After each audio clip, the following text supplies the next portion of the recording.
des trucs et tout. Mais l'image, je pense que tu peux aller encore plus loin. Carrément, les gens peuvent se demander, mais en fait, enfin les gens, t'es pas censé y penser, mais je le dis moi qui l'ai lu, j'aurais pu me dire, je sais pas ce qu'il a vécu, j'ai pas compris ce qu'il a vécu. Par contre, l'émotion est puissante, tu vois. Okay. Parce que l'avantage de la poésie, c'est que t'as pas besoin forcément de raconter exactement ce que t'as vécu. Mais qu'en allant loin dans ton émotion, qui est liée à ce que tu as vécu, exactement ça, ça va être encore plus vrai, sans avoir à rentrer dans le détail. Ça va être plus vrai que le réel, ça va être plus vrai que le détail, ça va être plus vrai que le concret, ça va être plus vrai que le matériel, ça va être plus vrai que... Et du coup, d'autres, même si là tu le fais pas pour d'autres, peuvent se dire « Waouh, je ressens la même chose », alors qu'ils n'ont pas vécu la même chose. Mais si tu le fais pas pour d'autres, mais même pour toi, ça peut aller plus loin dans l'émotion. Là, c'est juste un axe d'amélioration pour toi. En fait, c'est pour t'inciter à creuser encore plus. C'est bien ou pas bien. Comme je te l'ai dit, il n'y a pas de bien ou pas bien. C'est toi, c'est personnel, c'est poétique, ça rime, il y a même des images, c'est très bien, c'est l'exercice. Mais moi, je t'invite à aller plus loin encore. Parce que sinon, c'est pas marrant. Le but, c'est qu'on aille loin et qu'on continue de le faire. Tu vois. C'est un voyage. Même moi, parfois, je me dis, mais rendons-le encore plus poétique. Et plus poétique, ça veut dire aussi plus vrai et plus abstrait en même temps. Qui veut le lire? Est-ce qu'il y en a qui ont besoin d'un peu plus de temps? Oui, combien de temps tu crois? 5 minutes? 5 minutes. Ok, on a 5 petites minutes avant de lire. Et tu liras à toi d'abord. À part quelqu'un qui l'a pas lu, qui l'a pas lu, qui voulait. Tu m'as dit moi. Ouais, mais comme tu l'as lu, je veux juste vérifier d'abord qu'il l'a pas lu. Non, ça y est, c'est donné, pour les données, ça y est. Ah oui. Elle l'a pas lu, tu vas le lire. On laisse d'abord ceux qui n'ont pas lu, comme ça tout le monde se sent. Compte bien. Mais je doute pas que tu auras gain de cause. Hein. Je doute pas que tu auras gain de cause, hein, de toute façon. Ça, les gens ils ont un meilleur souvenir sur ça. Ouais, Si tu passes à la fin, après ça passe pas. Tu vas le lire, juste attends un tout petit peu, Ah oui, le micro, ouais. que d'autres finissent et ensuite tu vas lire. Voilà. Accroche-le. Non, attends pas tout de suite, attends 2-3 minutes. Accroche-le, ça sera bien. Que d'autres finissent, mais tu vas le lire en premier. J'ai l'écriture d'un médecin, donc ça serait possible que je. Ça tombe bien, c'est toi qui Je le vais pas lis. l'accrocher. Tu écris pour toi, donc ça tombe bien. Ouais. D'ailleurs, ça c'est symptomatique hein, quand on écrit avec le cœur. Moi, quand j'écris avec le cœur, vraiment, illisible quoi. Moi, j'arrive à me relire, mais alors, d'autres, on n'y arriverait pas. Ça va, ça va. La photo est spontanée comme ça. Voilà. Je crois qu'il veut t'attendre. Un tout petit peu, que d'autres finissent. Il y a des poèmes encore, mais pas longtemps. Je peux en faire un autre. Que je lise? Ouais. Ok. Juste, je reviens. Ouais.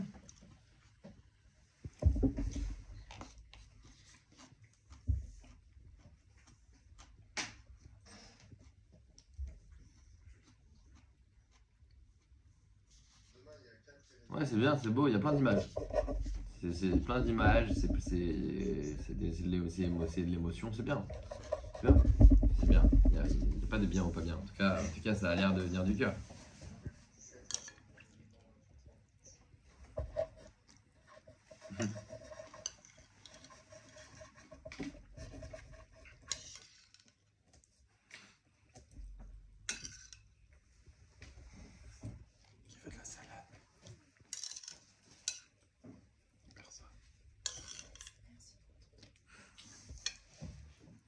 J'ai une question. Ça peut être un poème court. Hein. Les Japonais, ils font des poèmes en 3 vers. Hein. Ça s'appelle des haïkus. Quoi, en 3? Ouais. 1, 2, 3. 1, 2, 3. C'est pas la même. Et c'est des phrases courtes. Hein. C'est très court. C'est 3 vers qui sont pas 3 phrases. C'est 3 vers qui forment une phrase presque. Ouais. Ouais. Et c'est très profond par contre. Hein. Ils parlent très très peu les japonais. Et ils parlent pas pour rien. Donc leur poésie, elles sont, c'est des coups de katana quoi. Qu'est-ce qu'on appelle un mantra ou Non, alors un mantra, ça ressemble en termes de longueur de phrase, parce que c'est court. Mais un mantra, c'est comme le schéma pour nous. Le schéma, c'est un mantra juif. C'est une phrase que tu répètes quotidiennement et qui te nourrit. Ça peut être tout et n'importe quoi. Donc une phrase qui renvoie vers une vérité profonde et que tu répètes pour te nourrir. C'est le schéma, c'est l'un des, comme l'histoire là du Dalai Lama. Là, il y a, tu sais, après je sais pas si c'est vrai ou pas parce que bon, toutes les histoires de rabbins, on ne sait jamais, tu vois. Mais elles sont inspirantes. T'as l'histoire, la fameuse du soldat israélien. Souvent après la guerre, il voyage en Asie tout le temps, et beaucoup, en Amérique du Sud ou en Asie. Et il y en a un qui en Inde, et il y en a beaucoup qui deviennent bouddhistes et tout. Et il y en a un qui a rencontré le Dalai Lama, il est devenu bouddhiste. Chrétien, en Amérique du Sud. Un juif, un Israélien qui a après l'armée est allé. Missionnaire en Amérique du Sud. Et non, lui, c'est un soldat, c'est un ancien soldat juif, un jeune qui est au craquage, comme beaucoup, qui veut voyager, qui fait du bouddhisme, des temples, du yoga. Et il en vient, à force de voyage, à la fin de son périple, à rencontrer le Dalai Lama. Et tu sais, les bouddhistes, ils ont cette question, c'est quoi mon mantra? Parce qu'il y a plein de mantras, et chacun en a un en particulier, dans le principe du bouddhisme en tout cas.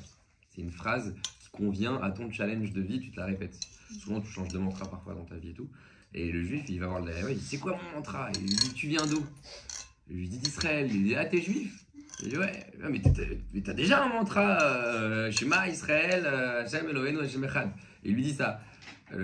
Parce qu'en fait, le judaïsme, c'est un peuple, les juifs, c'est un peuple très vieux, comme les bouddhistes, c'est un peuple très antique, qui est très respecté dans le monde asiatique. Et pour un bouddhiste, c'est fou qu'un juif ne pratique pas son mantra. Et le schéma, c'est un mantra. Donc il lui a rappelé, en fait. Il lui a rappelé ce qu'il était. C'est comme dans le roi lion.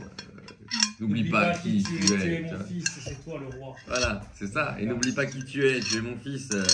N'oublie pas le schéma. Tu vois, c'est ça qu'il dit Akadosh Baruch Hu, par l'intermédiaire du Dalai Lama dans cette histoire. Ça m'a fait penser à ça, du coup. Ouais, c'est vrai. Ça y est, on y va? Allez, on y va. Tu peux y aller. Alors, HM, du coup, on part sur. Ok. Je filme pareil, comme ça c'est anonyme. Et tout. Ah, ouais. HM, je t'écris un poème. Je sens mes idées avancer, pourtant je suis à la traîne. Le rythme laisse empreinte sur ma peine. Non pas que je ne vois pas la vie ensoleillée, mais mon incompréhension m'interroge. Est-ce normal que ça patauge? Tes chemins m'amènent dans un labyrinthe, mais quelle feinte! Vais-je devoir passer plusieurs parties de jeu avant de me rapprocher de ce monde-là des cieux? Questionner tes choix, la nature, m'entraîne dans les endroits les plus purs. Mais mon ego veut te suivre, quitte à en devenir ivre. Quitte à devenir quoi? À en devenir ivre. Ok. Waouh, c'est beau. Enfin, c'est puissant. Hein. Moi, je trouve que c'est puissant. Hein. Pour un premier jet, il beau dédoutesque à Kadosh Baruch Hu. Enfin, t'es allé sur le gros format direct comme ça. Et tu l'as bien fait. Enfin, je veux dire, tu as trouvé des mots, des rimes, sur des choses, plein de questionnements. Moi, j'entends plein de questionnements. Hein. C'est souvent le cas. Quand ce format-là, il vaut des doutes, quand on parle à Dieu, on a beaucoup de questions. On n'a pas beaucoup de réponses, hein, mais c'est pas le plus important, hein, comme a dit tout à l'heure. Que tu peux me rappeler ton prénom? Antoine. Antoine. Comme l'a dit Antoine tout à l'heure, il y a ce truc de le chemin, il a cité, c'était une citation. Saint-Augustin. Avance sur ta route, car elle n'existe que par ta marche. Elle n'existe que par ta marche. C'est pareil, tu vois, c'est ce truc de, en fait, c'est les questions qui font exister ton poème, ton cœur, qui le font battre, et ta relation à Dieu, pas les réponses. Donc c'est un peu pareil, tu vois, il y a ce truc là où c'est bien, quand tu as du questionnement, c'est que tu es vraiment en train c'est important. Est-ce que vous voulez réagir? Peut-être que ça vous fait penser à des trucs, peut-être que ça vous inspire, ça vous questionne son poème. Qu'est-ce que vous en avez pensé? Qui en pense quoi? Disons ça. Qui en pense quoi? Allez-y. C'est sincère. Ouais, Sincère. il y a vraiment une coïncidence entre elle et HM. Genre vraiment, ça.